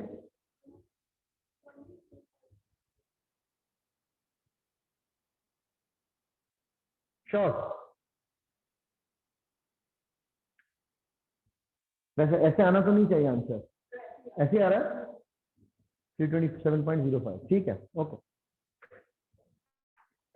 आई am sorry, I am missing few question, तो I am allowing you to unmute yourself. अगर आप में से कोई भी अपने आप को अनम्यूट करना चाहे तो आई कैन हेयर यू। अभी कुछ क्वेश्चंस जो कि चैट में मैं देख सकता हूँ। नॉर्मल लॉस, फातिमा आता हूँ उस पर, ठीक है। Scrap value of normal loss, ठीक है, उसको मैं रिपीट करता हूँ। तस्लीम, आपने लिखा है रिपीट दैट पॉइंट, तो काइंडली आप क्लियर करिएगा कि आप कौन से पॉइंट की बात करें। पहली बात करते हैं नॉर्मल लॉस हमने कैसे कैलकुलेट किया। हमने प्रोसेस में इनपुट किए हैं 7,500 किलोग्राम।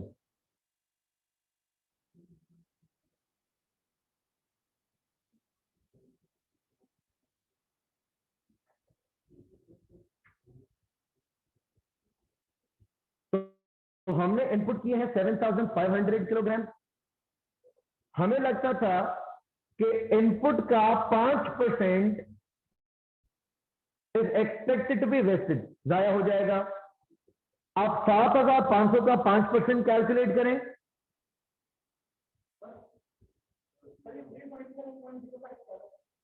ओके। 33 कोई इशू नहीं है, करके देख लेते हैं। ठीक है, तो एक हम सवाल की तरफ आया कि हमने नॉर्मल लॉस कैसे निकाला। इट इज 7,500, उसका 5%, दैट इज 375। और फिर मैंने लिखा है कि जितना भी स्क्रैप होगा उसको 90 रुपीज पर केजी के हिसाब से डिस्पोज ऑफ किया जा सकता है। इस 375 किलोग्राम को आप 90 रुपीज से मल्टीप्लाई करें तो हम इस स्क्रैप वैल्यू को बेच के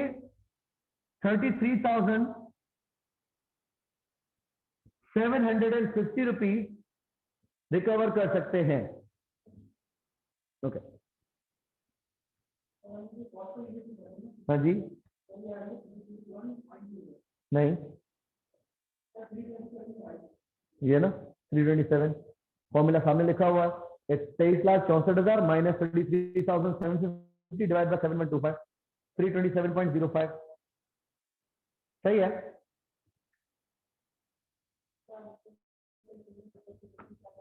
फोन में है, ठीक है। एक सेकंड रुकिएगा, एक सेकंड।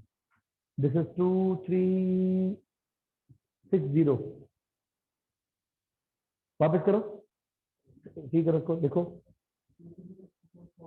हाँ माइनस 33,750 50 ये 750 है, 33,750।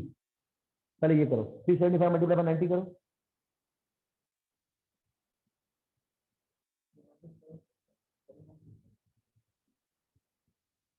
डिवाइड हटा देगा, कोई इशू नहीं, कोई इशू नहीं। पहले ये करके देखो, 375 मल्टीप्लाई बाय 90 करो, चलो पहले ये करके देखो ना, वेरीफाई करो सही तो है।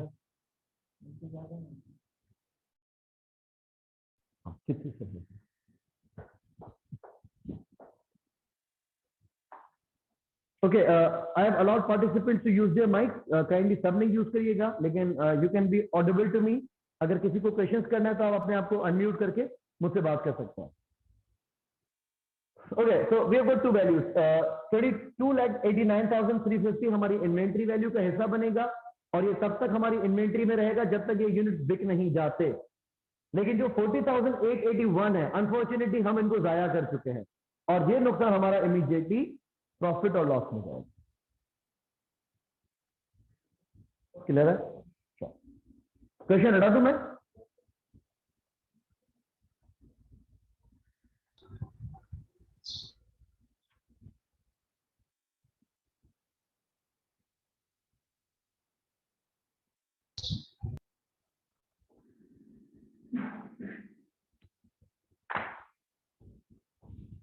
अगर किसी ने माइक इंटेंशनली अनम्यूट किया है तो दैट इज फाइन, आप प्लीज बोलिए। ओके, नेक्स्ट हम क्या करते हैं, हम इस प्रोसेस कॉस्ट का बनाते हैं टी अकाउंट, ठीक है। टी शेप के दो साइड होते हैं, एक लेफ्ट एक राइट। लेफ्ट को हम क्या बोलते हैं, debit side, and credit side. इसके डेबिट पे आप रखेंगे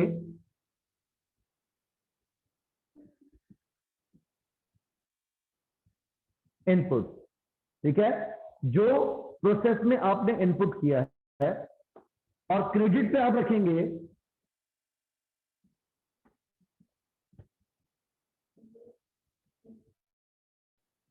एलोकेशन के प्रोसेस का खर्चा किस किस में तकसीम होगा, right.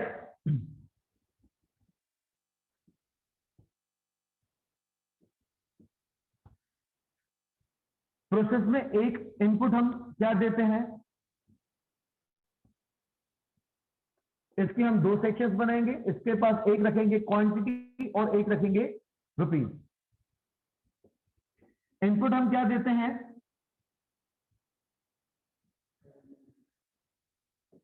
Raw material. Raw material की क्वांटिटी भी होती है, रुपए भी होते हैं। दूसरा हम प्रोसेस में इनपुट करते हैं लेबर, रिसोर्स है हमारा। लेबर क्वांटिटी में इजाफा नहीं करता, लेकिन खर्चे में इजाफा करता है, ठीक है। उसके बाद हम ऐड करते हैं फैक्ट्री ओवरहेड, जो कि क्वांटिटी में इजाफा नहीं करता, खर्चे में इजाफा करता है। उसके अलावा एबनॉर्मल गेन भी हमारा मौजूदा हो सकता है। मौजूदा मैं इसलिए कह रहा हूं कि हम तो सोच बैठे थे कि जाया हो जाएंगे, लेकिन जाया ना होना एक मौजूदा है। तो अगर हमारे पास ज्यादा आउटपुट आ जाता है तो उसको भी हम इनपुट का हिस्सा मान लेते हैं।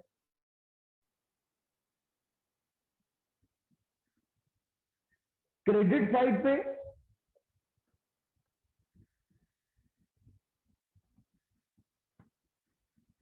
एक तो जाएगा नॉर्मल लॉस, लेकिन नॉर्मल लॉस अपना खर्चा कभी भी नहीं उठाता। नॉर्मल लॉस अपना खर्चा गुड आउटपुट के मुंह पे मार देता है। लिहाजा नॉर्मल लॉस ज्यादा से ज्यादा आपको अगर बेनिफिट दे सकता है तो उसकी स्क्रैप वैल्यू हो सकती है। उसके अलावा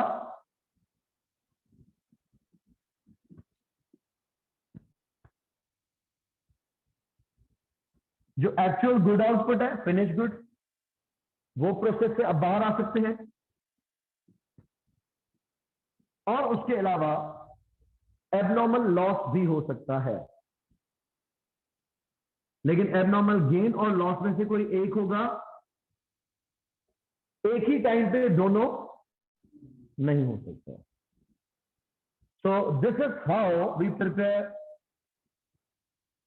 प्रोसेस अकाउंट।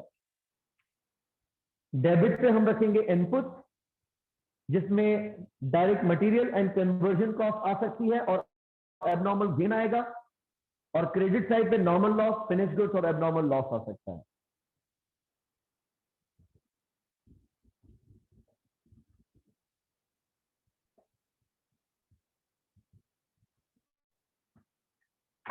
अगर हम अपने पार्ट ए का प्रोसेस अकाउंट बनाएं, we have got the figures now.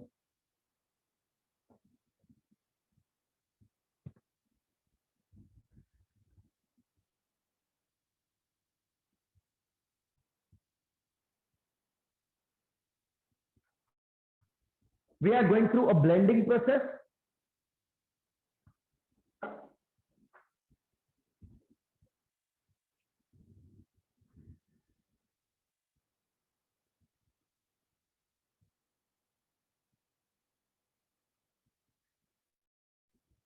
Debit पे क्या क्या रखेंगे?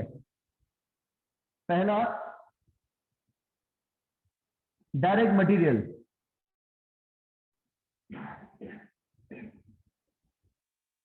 हमने डायरेक्ट मटेरियल की क्वांटिटी कितनी इनपुट की है? 7500 being its quantity. And how much is cost of this 7500 kilogram? 1.5 million. यह आ गया 15 लाख का खर्चा। उसके बाद हमने इस प्रोसेस में लेबर का खर्चा किया है, लेकिन लेबर वजन में इजाफा नहीं कर सकता। और लेबर की कॉस्ट कितनी थी?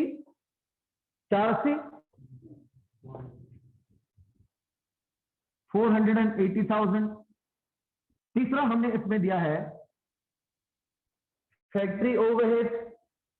फैक्ट्री ओवरहेड भी वजन में इजाफा नहीं कर सकते और उसकी कॉस्ट कितनी थी? 384,000।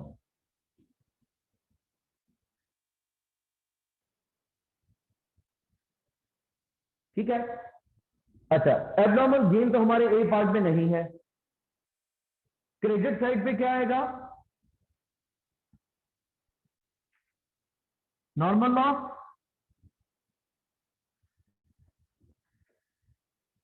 नॉर्मल लॉस के कितने यूनिट हुए हैं? 375।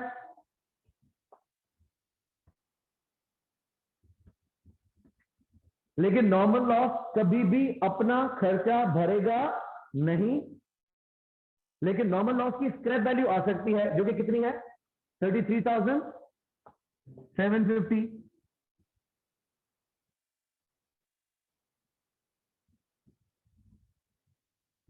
ठीक है। दूसरा,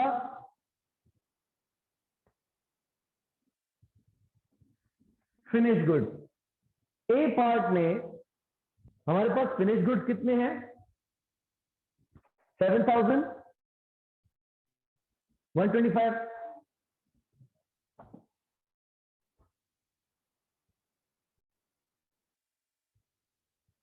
और उसकी कॉस्ट हमने यहां पे कैलकुलेट की थी 2330,250 ऐसा 23,30,250।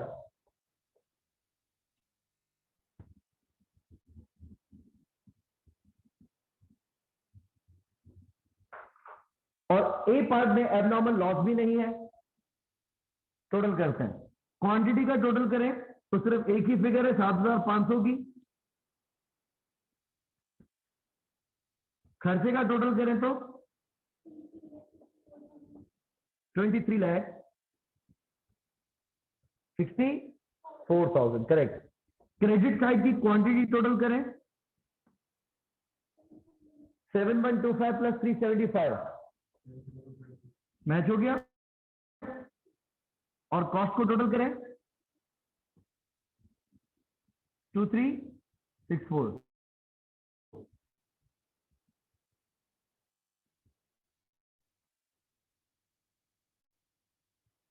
ये हो गया हमारा पार्ट ए। अगर हम पार्ट बी की तरफ जाएं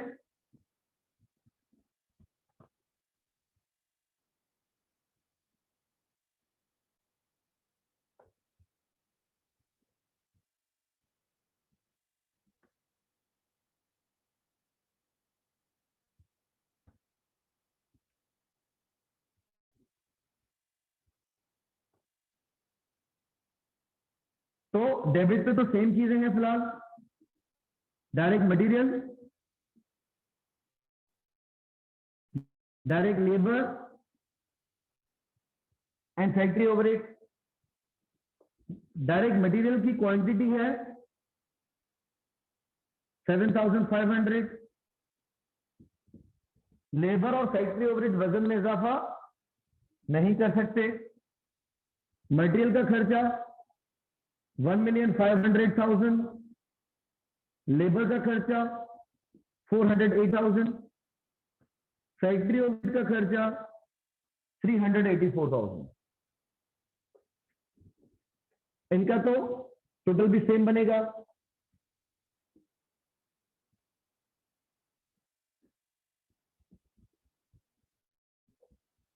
क्रेडिट साइड देखते हैं। नॉर्मल लॉस सेम है 375। उसकी scrap value 33,750 same. Finish good कितने हैं बी पार्ट में 7,000 और उसकी वैल्यू कितनी है 2,289,350।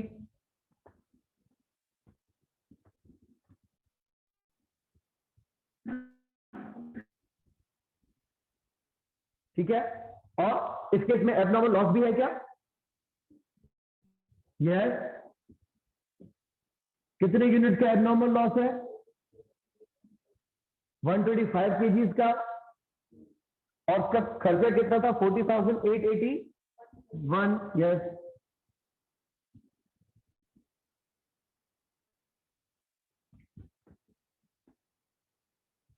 क्वांटिटी का टोटल करें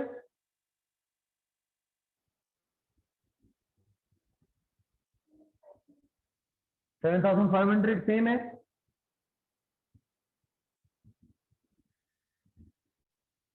कॉस्ट का टोटल करें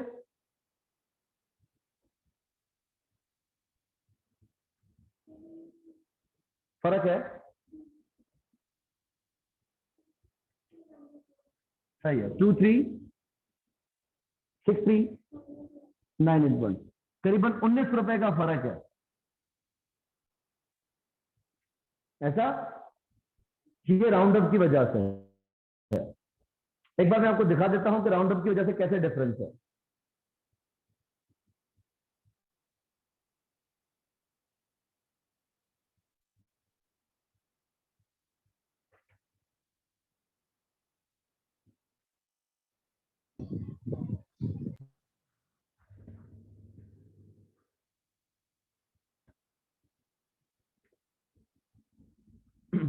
ये formula as it is put करें और इसका जो आंसर है 327.0 समथिंग उसको एज इट इज रहने दे प्लीज।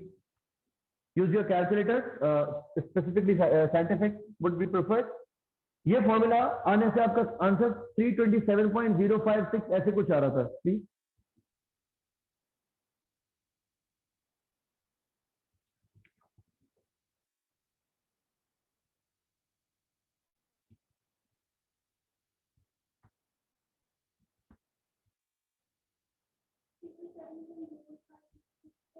Two six.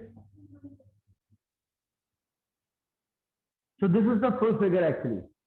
ठीक है, अगर आप एज इट इज इस फिगर को मल्टीप्लाइड बाय 7000 करें एज इट इज, तो इट इज 22368। ठीक है, अच्छा इसको वापस डिवाइड मारो 7000 से, डिवाइडेड बाय 7000,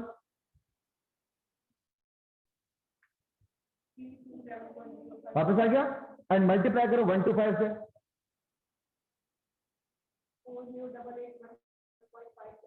सही 1.5 है तो मैं इसको 2 कर देता हूं। अब अगर आप टोटल करें तो आपका आंसर सेम आएगा। तस्लीम that's not a big deal. अगर आप इसको राउंड अप नहीं करते और राउंड अप डिफरेंस आ जाता है, इसकी वजह से 0.1 मार्क भी काटा नहीं जाएगा आपका।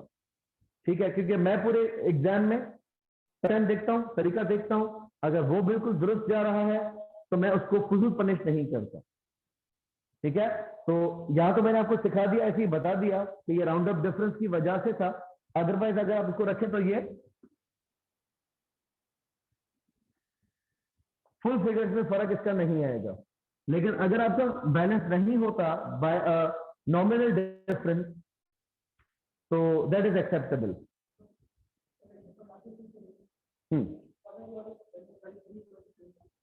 ये बात यहां तक आपको ठीक था।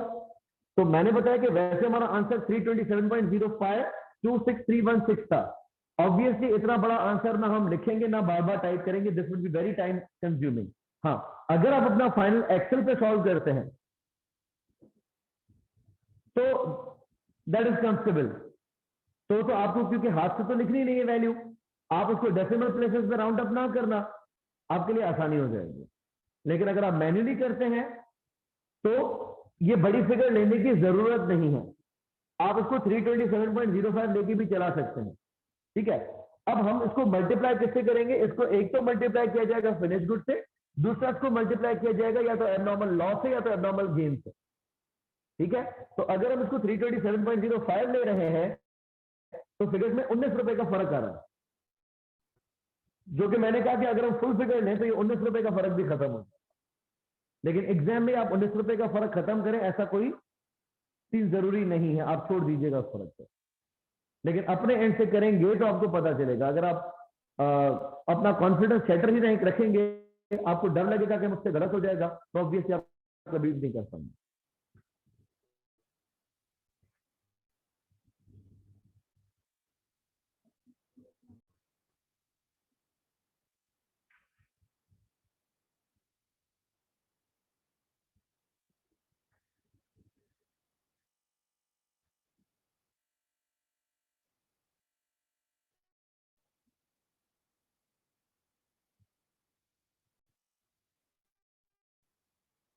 Okay, so we are short of time. मैं डेटा को क्विकली एक्सपेक्ट कर लेते हैं, आप लोगों ने भी कर लिया था। आई टोल्ड के 16,800 लीटर्स हमने इनपुट किए हैं। ठीक है, अगर आप इनपुट आउटपुट कैलकुलेट करें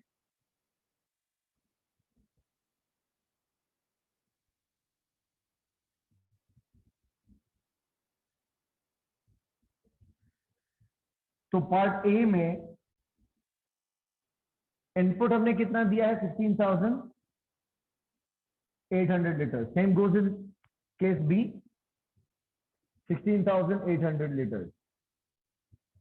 And we were expecting that 4% of the input,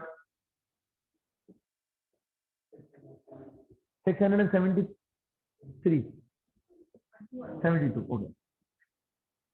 672 was supposed to be wasted. And then how much is expected good output? 16,128.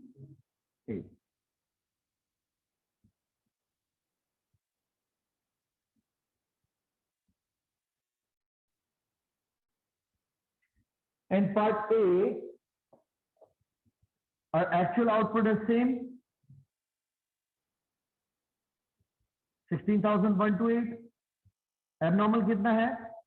0, correct. And in case B, we have been able to obtain 15,900. So giving us an abnormal loss of 228.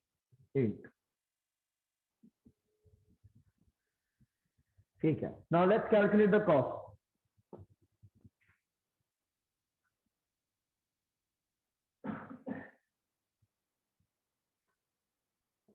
Process cost. पहला, direct material का खर्चा कितना है?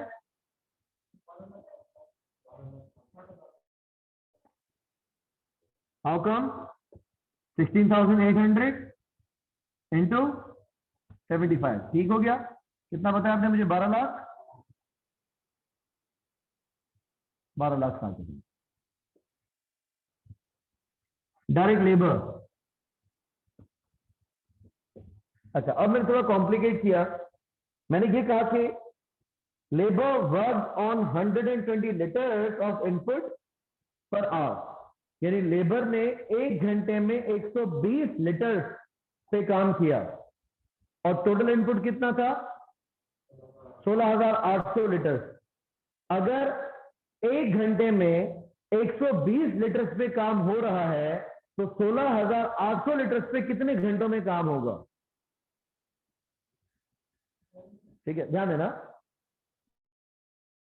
Labour ने 1 घंटे के अंदर 120 litre पे काम किया है तो 2 घंटे में कितने लीटर पे काम करेगा? 240. 10 घंटों में कितने लीटर पे काम करेगा? 1200. अगर वो 1 घंटे में 120 लीटर घुमा रहा है तो 12,000 लीटर कितने टाइम में घुमाएगा? Simple calculation. अगर 1 घंटे में 120 लीटर पे काम कर रहा है तो 12,000 लीटर पे कितने घंटे में काम करेगा? देख लो. आप क्या करेंगे? 12,000 की कोई फिगर नहीं है, मैं अपनी तरफ से बोल रहा हूं. 12,000 लीटर टोटल है और वो हर घंटे में कितने लीटर पे काम कर रहा है?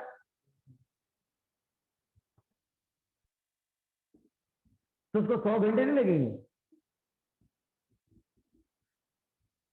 सिंपल मैथ है, एक बार फिर समझते हैं. लेबर 1 घंटा ले रहा है 120 लीटर को प्रोसेस करने में, तो 2 घंटों में वो कितने लीटर प्रोसेस करेगा? 240. 1200 लीटर पे काम करने के लिए उसको कितने घंटे चाहिए? 1200. 10. सही है. हम मैथ इस तरीके से कर सकते हैं.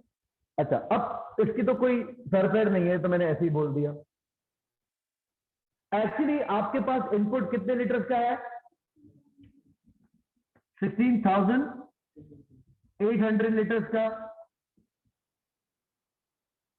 और लेबर अगर हर घंटे में 120 लीटर पे काम करे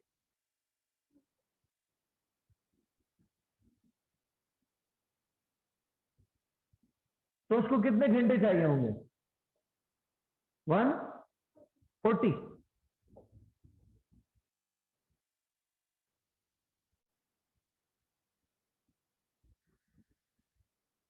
अब आप मल्टीप्लाई करके देख सकते हैं. अगर वो हर घंटे में 120 लीटर बना रहा है तो 140 घंटों को मल्टीप्लाई करें आप 120 से कि वो 140 घंटों में कितने लीटर पे काम कर सकता है? 16,800 का. ठीक है.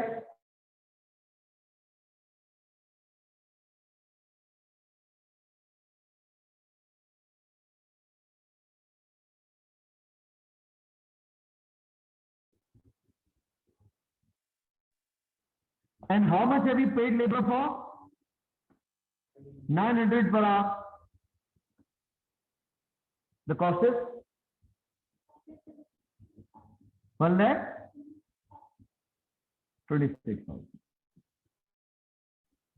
अच्छा, उसके बाद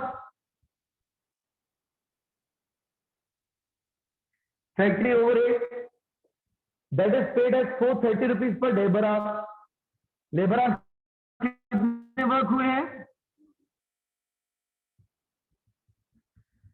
140 hours,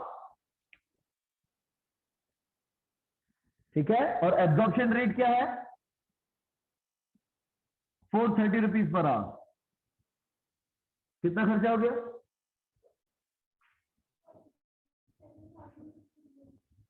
47,600। and total process cost is then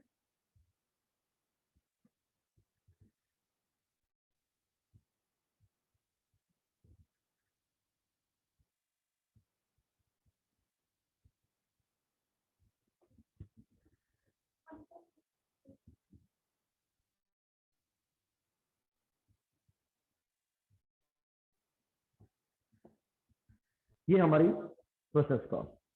अब इसमें से आप माइनस करेंगे स्क्रैप वैल्यू। स्क्रैप वैल्यू का मैंने क्या बताया है कि we scrap at 42 rupees per litre.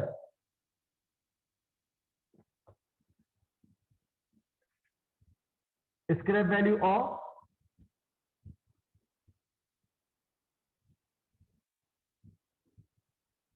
Normal loss. कितने यूनिट का नॉर्मल लॉस है? 672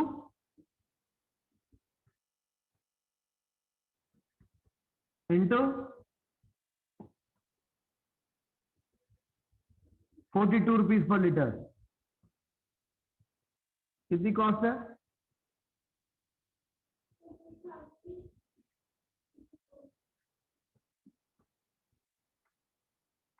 So you have the process cost, you have the scrap value of normal loss, you have the expected good output. You can calculate the cost per liter. Finished goods आपके पास मौजूद है, abnormal loss आपके पास A and B part में मौजूद है, ठीक है। See you next class. Thank you.